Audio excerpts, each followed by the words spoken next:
நம்முடைய தமிழக வெற்றிக் கழகத்துடைய தலைவர் வருகை தருவது குறித்து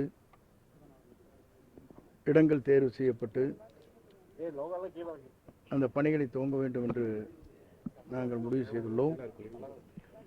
இருந்தாலும் அதில் 84 விதிகள் கொடுக்கப்பட்டிருக்கிறது. அதில் குறிப்பாக 2-3 விதிகள் மழை வெயில் வந்தால் என்ன செய்ய போகிறீர்கள் என்று எல்லாம் கேள்வி கேட்கப்பட்டிருக்கிறது. இதுவரையிலும் இல்லாத ஒன்று. அப்படி மழை வெயில் வருகிற போது அதற்கான தேவை கொடை தேவைப்படுகிறது. ஆகவே இதுபோன்ற விதிகள் கூடுதலாக இருப்பதன் காரணமாக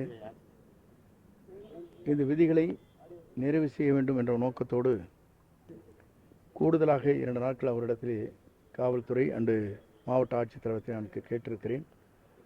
18ஆம் தேதி நடைபெறுவதற்கு எங்களுக்கு உறுதுணையாக இருந்த அந்த பணிகளை அனுமதி வழங்க வேண்டும் என்று கேட்கப்பட்டிருக்கிறது.